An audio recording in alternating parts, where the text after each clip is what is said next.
Selamat datang di channel BH Korslet. Jangan lupa subscribe agar channel ini bisa berkembang ke depannya. Dan jangan lupa tinggalkan jejak Anda di kolom komentar. Terima kasih guys.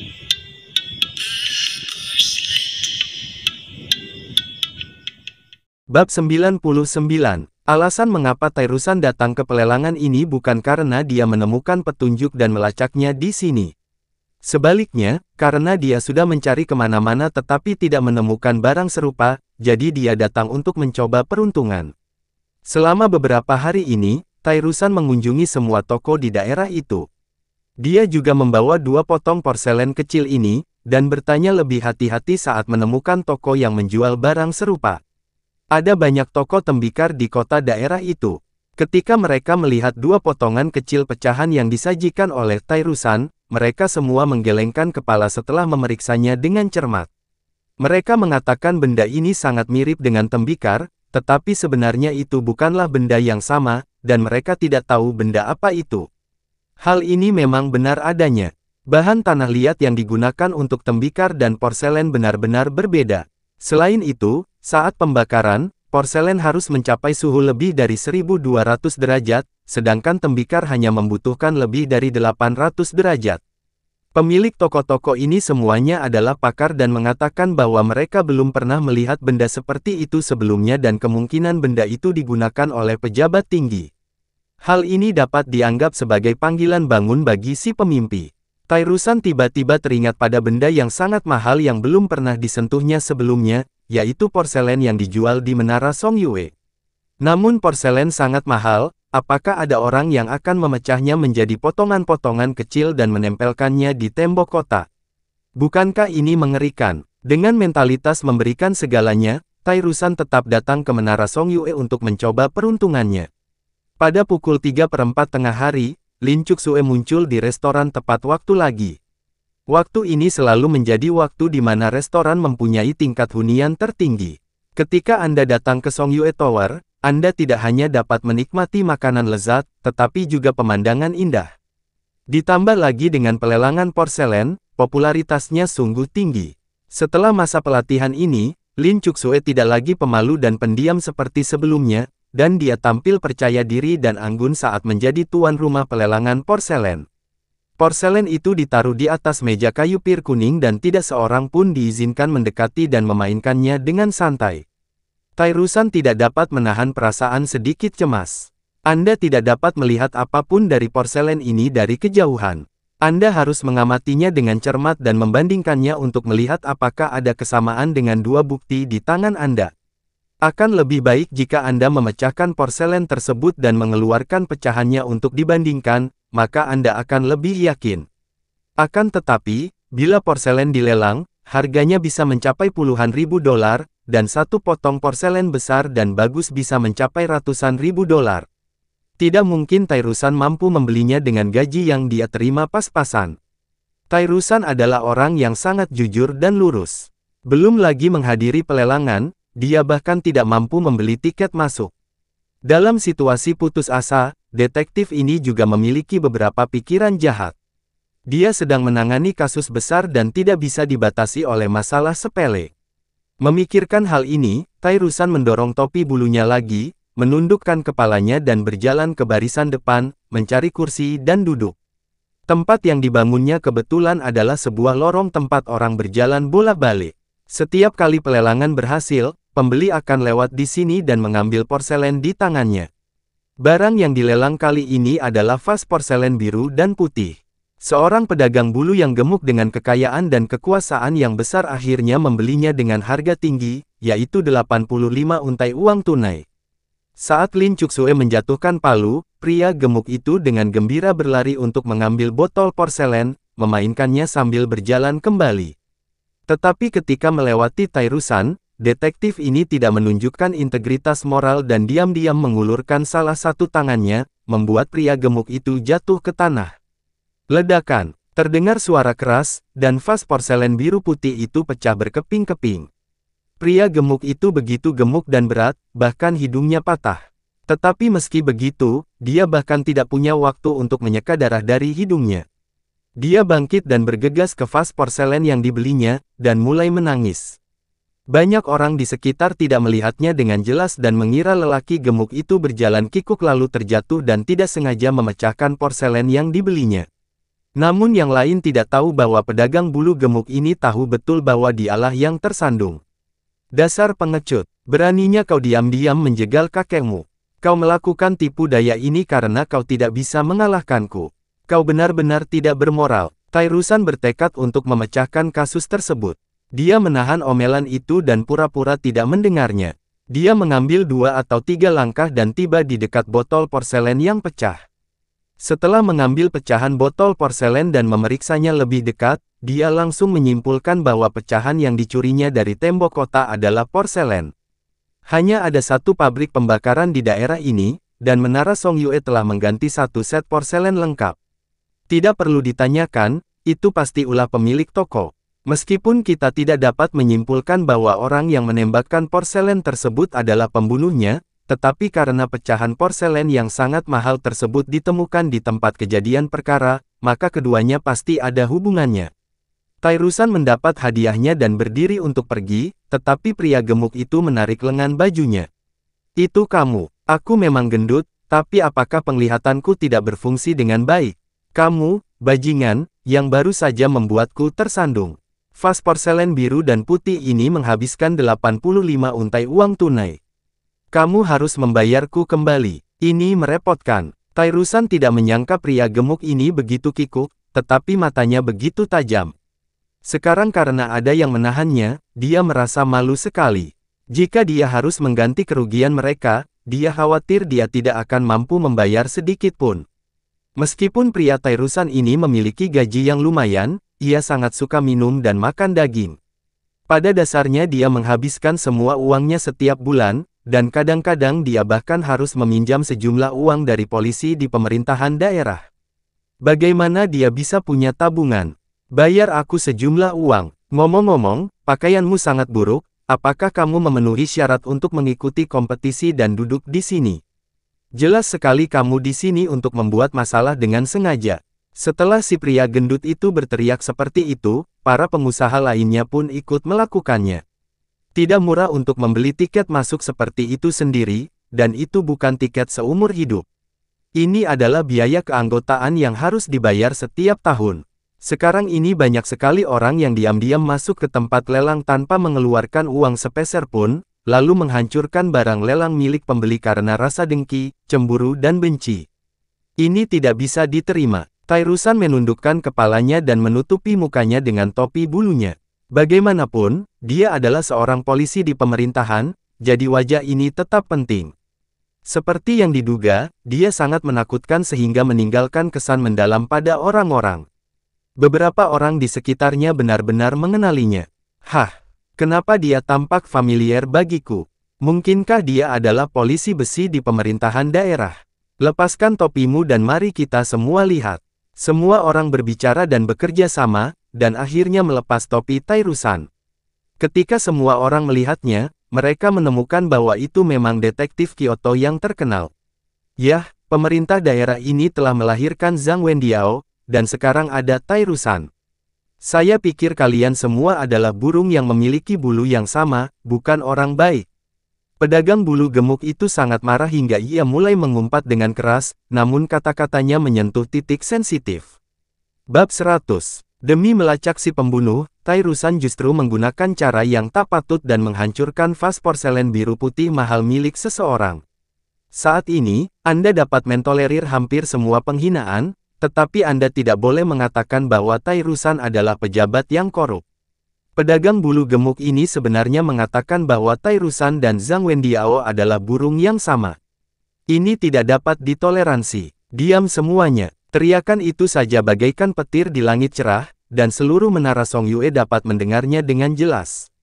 Pedagang bulu gemuk adalah yang pertama terkena serangan. Dia berdiri terlalu dekat dengan kebisingan itu, dan gendang telinganya berdengung. Aku, Tairusan, selalu melakukan segala sesuatu dengan benar, dan aku selalu memiliki hati nurani yang bersih. Ada alasan mengapa aku memecahkan vasmu kali ini, tetapi untuk alasannya, aku tidak bisa memberitahumu.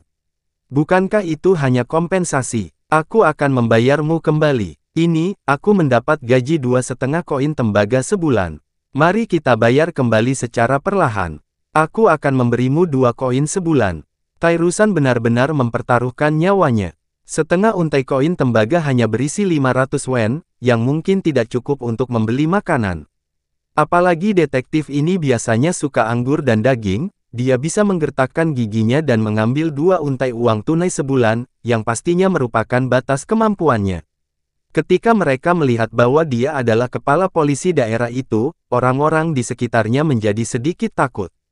Jika dia seperti mantan kepala polisi Liu, tidak akan ada seorang pun yang berani meminta uang. Namun semakin mereka menaati aturan dan akal sehat, semakin berkurang rasa takut mereka. Terutama pedagang bulu gemuk itu begitu marah hingga dia melompat-lompat. Omong kosong, botol ini harganya 85 untai uang. Aku berencana untuk membelinya sebagai hadiah ulang tahun untuk ayahku, tetapi seseorang memintamu untuk menghancurkannya dengan sengaja. Jika Anda hanya membayar 2 untai perak sebulan, bukankah akan memakan waktu 3,5 tahun untuk melunasinya? Saya tidak bisa menunggu, Anda harus melunasinya sekarang, kalau tidak, kami akan menuntut ke pemerintah daerah. Rakyat biasa telah merasakan manisnya. Sekarang Huang Bingwen sudah terkenal, semua orang tahu bahwa dia adalah hakim hebat yang bahkan bisa memukul penasehatnya sendiri sampai mati. Jika ada yang pertama, pasti ada yang kedua. Karena Zhang Wendiao dipukuli sampai mati, Tairusan juga harus dipukuli. Kelompok pedagang ini memiliki kebencian yang sama terhadap musuh. Mereka menarik Tairusan untuk menghentikannya pergi dan menyeretnya ke pemerintahan daerah untuk mengajukan pengaduan. Lin Chuxue sedikit panik, karena dia melihat dengan jelas bahwa Tairusanlah yang menjegal orang tersebut. Dia benar-benar tidak tahu apakah detektif ini begitu bosan hingga ia tega melakukan lelucon seperti itu pada orang dewasa. Tetapi bagaimanapun juga, ini adalah wilayah gedung Song Yue. Jika keadaan menjadi tidak terkendali, pemilik toko akan bertanggung jawab. Memikirkan hal ini, Lin Chuxue buru-buru menjatuhkan palu dan berlari ke dapur untuk mencari Liang. Sekarang Liang sedang mengajari Wang Gouwer cara memasak di dapur.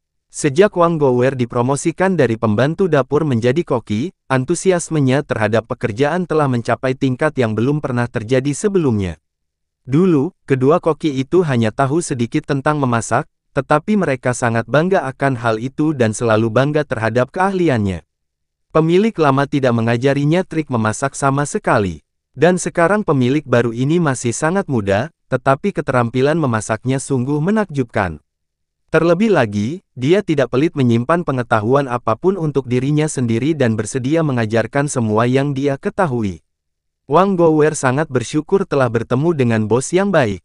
Dia berlatih keterampilan memasaknya siang dan malam dan sekarang dia bisa berdiri sendiri. Pada saat ini, Lin Chuxue tiba-tiba berlari dengan panik, dan berbicara sebelum Liang sempat mengajukan pertanyaan. Suamiku, sesuatu telah terjadi. Aku tidak tahu mengapa detektif polisi datang ke sini dan duduk di pelelangan porselen tanpa tiket untuk ditawar. Faktanya, kata-kata seperti lelang dan tiket masuk semuanya diajarkan oleh Liang. Dia merasa sangat senang melihat istrinya mengucapkan kata-kata baru itu dengan lancar. Datanglah jika dia mau. Dia kan polisi. Dia bertanggung jawab atas semua orang di dunia. Kita tidak bisa mengusirnya begitu saja. Mungkin dia datang ke sini hanya untuk melihat sesuatu yang baru. Liang berkata sambil tersenyum. Tidak, Lin Chuxue benar-benar cemas. Detektif ini tidak hanya duduk diam dan menonton. Seorang pedagang yang sedang membeli vas bunga melewatinya dan tersandung olehnya, dan vas bunga itu pecah. Apa? Liang terbelalak lebar, tak percaya dengan apa yang didengarnya. Apakah ini sesuatu yang dilakukan orang dewasa? Ini adalah hal kekanak-kanakan yang hanya bisa dilakukan oleh YouTuber atau konten kreator recehan di zaman selanjutnya. Reputasi Tairusan memang pantas dan ia dianggap sebagai tokoh penting di Kyoto. Apakah dia sudah gila hari ini? Liang hendak bertanya ketika tiba-tiba, perasaan bahaya yang tak terlukiskan memenuhi seluruh tubuhnya. Tidak, Tairusan jelas bukan orang yang sembrono. Orang ini pasti punya tujuan yang sangat jelas untuk datang ke sini. Kenapa dia harus memecahkan vas itu? Krisis macam apa yang sedang mengintai di sini? Jika Anda tidak segera mengetahuinya, bencana bisa saja terjadi. Di kehidupan sebelumnya, alasan mengapa dia mampu bangkit dan jatuh dalam dunia bisnis dan menjadi tak terkalahkan adalah karena intuisinya yang seperti binatang buas. Dengan intuisi ini, saya telah terhindar dari banyak krisis keuangan dan penipuan oleh rekan-rekan saya. Intuisi ini tidak akan pernah salah. Liang perlahan-lahan menjadi tenang dan menjadi setenang bongkahan es yang telah membeku selama ribuan tahun. Cuksue, aku tahu soal ini. Sebaiknya kau kembali dulu. Jangan keluar kecuali ada sesuatu yang istimewa. Meskipun Lin Cuksue tidak tahu mengapa suaminya membuat pengaturan seperti itu, dia tetap patuh dan kembali ke rumah di bawah pengawalan tim keamanan. Liang merapikan pakaiannya, memegang kipas lipat dan naik ke atas. Seperti yang diduganya, dia melihat sekelompok besar orang masih membuat keributan. Ketika para pengusaha itu melihat Tairusan berbicara dengan akal sehat, mereka tidak takut sama sekali. Bahkan ada yang mengejek dan menghinanya, ada yang mendorongnya, dan ada pula yang hanya berdiri saja dan menyaksikan guyonan tersebut. Topi Tairusan ditarik lepas, pakaiannya robek berantakan, dan wajahnya memerah karena marah, bagaikan besi hitam yang dibakar hingga merah lalu didinginkan. Mengatakan bahwa dia sekuat gunung berarti dia memiliki keterampilan yang nyata. Dia telah memecahkan banyak kasus besar di Kyoto, memasuki sarang bandit sendirian untuk menangkap pemimpin bandit, dan membunuh lebih dari selusin bandit ganas dengan pisau di jalan. Itu sungguh menakjubkan. Namun sosok pahlawan tersebut, meskipun marah sekali ketika didorong dan dimarahi oleh segerombolan pengusaha, ia tidak melawan dan tidak juga menyerang. Liang menyaksikan dengan dingin dari samping, dan dia sudah tahu dalam hatinya bahwa Tairusan adalah seorang polisi baik yang sejati. Tapi sekarang orang ini malah menjadi musuh bukannya teman, jadi yang bisa dia temui hanya detektif Kyoto ini. Bab 101. Semuanya, dengarkan aku. Kesalahan Kapten Tai tidak disengaja. Menara Songyue akan mengganti kerugian ini. Begitu Liang keluar dan mengucapkan beberapa patah kata, para pengusaha itu berhenti membuat keributan. Terus terang saja, pebisnis berorientasi pada keuntungan, dan selama mereka mendapat kompensasi finansial, semua hal lainnya mudah ditangani. Semuanya, silakan duduk dulu. Saya hanya seorang penghubung. Tungku pembakaran ini juga dimiliki oleh pemilik lama Menara Songyue, jadi saya masih perlu memberitahunya tentang masalah ini. Saya tidak bisa mengembalikan uang ini, tetapi Anda bisa mendapatkan wadah lain untuk menggantinya. Semua orang, silakan lihat. Bagaimana perbandingannya dengan vas seladon tadi? Sambil berbicara, Liang membuka tas kain yang dipegangnya, memperlihatkan vas porselen berwarna indah. Meskipun kita semua tahu prinsip-prinsip kimia, pembakaran tungku seringkali bergantung pada pengalaman.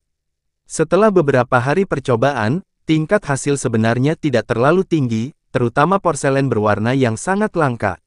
Awalnya, dia ingin menyimpan vas porselen berwarna ini dan menjualnya dengan harga tinggi, tetapi situasi saat ini lebih penting daripada apapun, jadi Liang tentu saja tidak akan pelit. Permisi, apakah ini kompensasi untuk saya? Pedagang bulu gemuk itu telah meremas ke depan, matanya berbinar saat dia melihat vas porselen berwarna-warni itu. Sampai saat ini semua porselen di daerah itu adalah porselen biru dan putih. Lagi pula, lebih mudah menguasai teknis dengan satu warna. Vas porselen berwarna-warni seperti ini benar-benar unik di daerah ini, dan bahkan dapat dikatakan tidak ada yang kedua di seluruh dinasti Zhou. Liang tersenyum dan mengangguk, lalu menyerahkan botol porselen berwarna-warni di tangannya. Ini adalah harta karun bos lama kami. Jika bukan karena membantu Kapten Tai, aku tidak akan pernah berani bertindak atas inisiatifku sendiri. Vas porselen ini jauh lebih bagus daripada yang sudah pecah, baik dari segi warna maupun bentuk. Lebih baik menyelesaikan perseteruan daripada menciptakan perseteruan. Mari kita akhiri perseteruan ini dengan Kapten Tai. Begitu Liang selesai bicara, pedagang bulu gemuk itu mengangguk berulang kali, bagaikan seekor ayam yang mematuk nasi. Tidak ada dendam, aku hanya tidak melihat jalan dengan jelas saat berjalan dan menginjak kaki polisi Tai itu. Aku menyalahkan diriku sendiri. Bagaimanapun, mereka semua adalah pengusaha.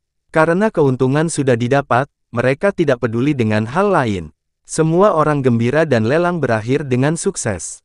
Tairusan merasa malu. Dia awalnya datang untuk menyelidiki kasus tersebut dengan menyamar, tetapi dia akhirnya hampir kehilangan semua yang dimilikinya. Liang sungguh murah hati. Dia segera mengganti vas porselen yang sangat berharga itu begitu dia mengatakannya. Tidaklah masuk akal jika Tairusan tidak mengucapkan terima kasih. Tairusan hanya bisa berkata, terima kasih banyak.